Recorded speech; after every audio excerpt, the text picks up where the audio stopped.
Hello student, आपका स्वागत है हमारे YouTube channel Sharma study point में। और इस वीडियो में बात करेंगे आज प्रांत, परिसर और सह प्रांत की। ठीक है ना। ये क्या होते हैं, इनकी डेफिनेशन क्या होती है। ठीक है ना। तो आइए देखते हैं इस वीडियो में। तो यहाँ पर वीडियो शुरू करते हैं। तो यहाँ पर आपके लिए स्क्रीन पर आ चुका है। ठीक है ना। तो समझते हैं इस चीज़ को क्या है ये। ठीक है ना। संबंध का प्रांत, यहाँ पर एक आर जो रिलेशन होगा, ठीक है ना, आर जो रिलेशन होगा सेट ए और बी के मध्य, ठीक है ना, सेट ए और बी के मध्य होगा, उसमें बात करेंगे। ठीक है ना। तो उसमें क्या होगा, संबंध का प्रांत, परिसर तथा सह प्रांत। ठीक है ना। इनको डिफाइन करेंगे। तो इससे सबसे पहले डेफिनेशन को बात करते हैं प्रांत को। किसको? प्रांत, या इंग्लिश में डोमेन कहते हैं। क्या कहते हैं? डोमेन। अब ये डोमेन होता क्या है? किसी भी रिलेशन में यदि आर एक रिलेशन है जो सेट ए और बी के मध्य है, या ए क्रॉस बी हो सकता है या बी क्रॉस ए हो सकता है, ठीक है ना। तो एक आर एक रिलेशन है जिसके मध्य आपको ए और बी दो सेट होंगे, ठीक है ना। यहाँ पर आर एक रिलेशन बन जाएगा इनके मल्टीप्लाई से, इनके क्रॉस प्रोडक्ट से। तो उसमें क्या होगा, उसमें जो आर जो होगा, ए से बी में संबंध हो तो आर के प्रथम घटकों के समुच्चय, माने फर्स्ट एलिमेंट जो आपके ऑर्डर पेयर में, उसमें पहला एलिमेंट होगा, प्रथम घटकों के समुच्चय को संबंध आर का प्रांत कहते हैं। ठीक है ना। इसे डोमेन आर से निरूपित किया जाता है। अब बात करेंगे आगे। डोमेन आर का मतलब यहाँ पर क्या है, यहाँ पे डोम आर लिखते हैं, डोमेन आर, ठीक है ना। ए बिलोंग टू ए, माने यहाँ पर स्मॉल ए जो है वो एलिमेंट है, बिलोंग करेगा ए सेट में, जहाँ पर ऑर्डर पेयर बनता होगा A comma B belong to R. R का मतलब एक संबंध होगा जो ए क्रॉस बी भी हो सकता है, ठीक है ना, सेटों के बीच क्रॉस मल्टीप्लाई, ठीक है ना, क्रॉस प्रोडक्ट होगा, कार्टेशियन प्रोडक्ट होगा। तो यहाँ पर बात करेंगे उदाहरण के आधार पर। तो यहाँ पर उदाहरण जैसे आप लेते हैं, यहाँ पे सेट अगर ए और बी में मल्टीप्लाई करके एक आर रिलेशन को प्राप्त किया गया है, ठीक है ना। तो आर रिलेशन इस प्रकार है 1 3 2 3। तो यहाँ पर उन एलिमेंट्स को लेना है, जैसे यहाँ पर ए बिलोंग टू है ना, ए बिलोंग टू क्या कर रहा है, ए सेट में। तो यहाँ पर ए सेट में है ना, तो यहाँ पर दो सेट होंगे। अब सपोज दैट यहाँ पे ए बी ऑर्डर पेयर में बन रहा होगा, तो इसमें पहला एलिमेंट लेंगे। क्या लेंगे? पहला एलिमेंट। तो यहाँ पर अगर बात करें पहले एलिमेंट की, तो कौन कौन सा होगा बताइए। यहाँ पर 1 होगा और आपका होगा 2, ठीक है ना, 2। तो यहाँ पर पहले पहले एलिमेंट्स को लेना है, ठीक है ना। तो ये हो गए, तो डोम यहाँ पर हो गया 1 2, ठीक है ना। तो डोमेन यहाँ पर निकल आया भाई 1 और कामा 2। अब बात करेंगे परिसर की। तो परिसर क्या होता है, रेंज क्या होता है। यहाँ तो आपने बात कर लिया कि यहाँ पर प्रथम घटकों का समुच्चय होगा। क्या होगा? प्रथम घटकों का समुच्चय होगा, ठीक है ना। तो उनके एलिमेंट्स होंगे प्रथम घटक। यहाँ पे परिसर की बात करेंगे, इसको रेंज कहते हैं। यदि आर एक संबंध है ए से बी में, तो आर के द्वितीय घटकों के समुच्चय को संबंध आर का परिसर माना जाता है, परिसर कहते हैं, ठीक है ना। इसे आर से प्रदर्शित करते हैं। तो यहाँ पर देख सकते हैं आर क्या होगा, यहाँ पर रेंज क्या होगा।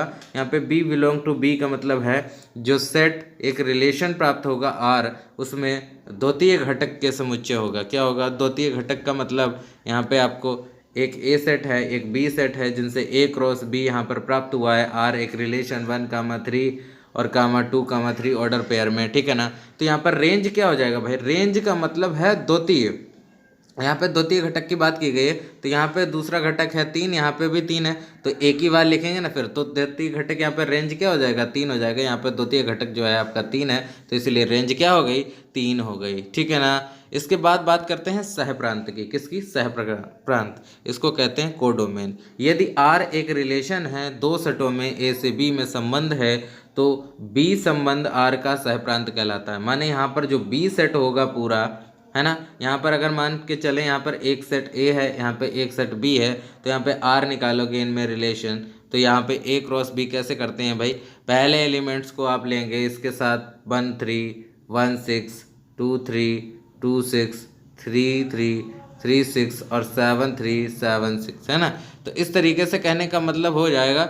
और फिर 1 3 1 6 2 3 2 6 3 3 3 6 7 3 7 6, ठीक है ना। तो यहाँ पर जो डोमेन निकाल के बात करेंगे डोमेन की, ठीक है ना। तो डोमेन यहाँ पर इस आर रिलेशन जो बना है आपको, इसमें डोमेन क्या हो जाएगा।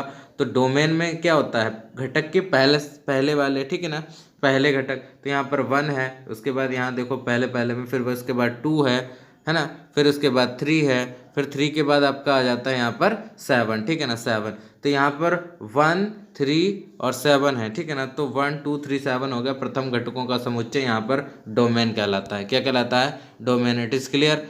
प्रथम घटकों का समुच्चय यहाँ पर आपको डोमेन कहलाता है। ये डेफिनेशन पहले ही हो चुकी है, क्योंकि यहाँ पर ए बिलोंग टू ए था, है ना। तो यहाँ पर ए एक नंबर है जो सेट ए से बिलोंग करेगा। क्या करेगा? सेट ए से बिलोंग करेगा। इसके बाद रेंज करते हैं, इसकी रेंज क्या होगी, परिसर क्या होगी। तो यहाँ पर बात करें परिसर की, तो यहाँ पे द्वितीय घटकों का समुच्चय होता है। जो आर प्राप्त हुआ है उसका द्वितीय घटकों का समुच्चय होगा, ठीक है ना। द्वितीय घटकों का समुच्चय होगा, तो यहाँ पर क्या हो जाएगा भाई, द्वितीय घटक के समुच्चय यहाँ पे 3 हो जाएगा और यहाँ पे 6 हो जाएगा। क्या हो जाएगा? 3 और 6, ठीक है ना, क्योंकि यहाँ पर 3 ही छेद यहाँ पे देख सकते हैं आप। यहाँ पे आपको दिया है 3 दिया है, 6 दिया है, यहाँ पर फिर 6 दिया है, 3 दिया है, 6 दिया है, तो द्वितीय घटक देखेंगे, ठीक है ना। तो यहाँ पर 3 ही 6 है, तो अधिकतर हर जगह 3 6 है। इसका मतलब आप क्या कह सकते हैं कि यहाँ पर 3 6 जो है आपका परिसर आ जाएगा। आर का मतलब है द्वितीय घटक के समुच्चय। यहाँ पे आर जो है रिलेशन प्राप्त हुआ है, उसके द्वितीय घटक का समुच्चय यहाँ पर परिसर हो जाएगा, ठीक है ना। अब बात करते हैं आर का सहप्रांत, ठीक है ना। इसी डिफिनेशन पे थे आप। तो आर का सहप्रांत का मतलब है भाई 3,6 क्यों लिखा है? क्यों? यहाँ पर पूरा जो आर का प्रांत सह प्रांत की बात करेंगे तो यहाँ पर पूरा सेट बी हो जाता है। क्या हो जाता है? पूरा सेट बी। बी समुच्चय के अवयव होंगे, तो यहाँ पर भाई बी समुच्चय आपका क्या था? यहाँ पर था आपका 3 6, ठीक है ना। तो यही पूरा सेट क्या हो जाएगा? कोडोमेन हो जाएगा। क्या हो जाएगा? कोडोमेन हो जाएगा, सह प्रांत हो जाएगा, ठीक है ना।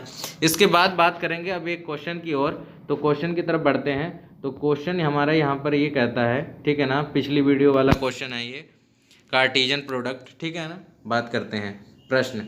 ए इक्वल टू यहाँ पर दिया गया है 2 3 एलिमेंट है इसमें, बी सेट है यहाँ पर 1 2 3 एलिमेंट है, सी सेट है 2 3 4 एलिमेंट है। तो आपको सिद्ध करना है A cross A equal to B cross B intersection C cross C, ठीक है ना। अब यहाँ पर आप क्या लेके चलेंगे? बायां पक्ष लेके चलेंगे, लेफ्ट हैंड साइड लेके चलेंगे। तो यहाँ पर लेफ्ट हैंड साइड में क्या है आपका? ए क्रॉस है। क्या है? ए क्रॉस है। तो यहाँ पर ए सेट को लिख लिया है, ए सेट को लिख लिया है। क्रॉस मल्टीप्लाई करेंगे यहाँ पर, कैसे करेंगे भाई? इसमें क्या करते हैं, 2 को 2 से 2 2 2 3 हो जाएगा, ठीक है ना। 2 3 फिर यहाँ पर 3 2 3 3, है ना, ये चीज़ हो जाएगी। तो यहाँ पर राइट हैंड साइड की बात करते हैं। राइट हैंड साइड में आपका निकालना है, पहले तो आपको बी क्रॉस बी करना है, माने बी सेट ले लिया, यहाँ पे बी सेट ले लिया, यहाँ पे मल्टीप्लाई करेंगे तो 1 की 1 से 1 2 1 3, है ना, फिर 2 1 2 2 2 3, ठीक है ना। तो इस तरीके से 1 1 1 2 1 3 2 1 2 2 2 3 3 1 3 2 3 3।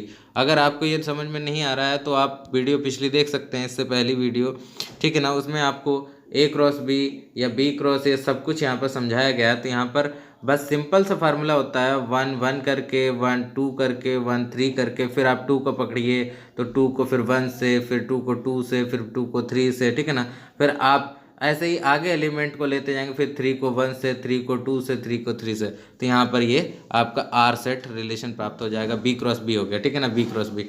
इसके बाद करते हैं सी क्रॉस सी। तो यहाँ पे सी को सेट कर लिख लिया है, यहाँ पे सी को फिर से लिख लिया है। तो करने का वही तरीका है, क्रॉस कार्टेशियन प्रोडक्ट कैसे भाई, कार्तीय प्रोडक्ट कैसे करते हैं, 2 2 2 3 2 4, ठीक है ना, 2 2 2 3 2 4। इसके बाद आप 3 एलिमेंट को पकड़ेंगे, किसको पकड़ेंगे? 3 को पकड़ेंगे, तो 3 2 3 3 3 4, ठीक है ना। तो यहाँ पर आ गए भाई 3 2 3 3 3 4। इसके बाद नेक्स्ट यहाँ पर एलिमेंट आपका क्या है, कौन सा अवयव है? 4। तो 4 2 4 3 4 4, है ना। तो ये हो गया। इसके बाद इनका हमें इंटरसेक्शन निकालना है। क्या निकालना है? इंटरसेक्शन। तो बी क्रॉस बी आपको लिख लिया है यहाँ पर, और सी क्रॉस सी यहाँ पे लिख लिया, इनके बीच इंटरसेक्शन निकालना है, ठीक है ना। ये इंटरसेक्शन लगा दिया, एलिमेंट्स को लिख लिया यहाँ पर, ऑर्डर पेयर को, ठीक है ना, ऑर्डर पेयर क्रमित युग्म।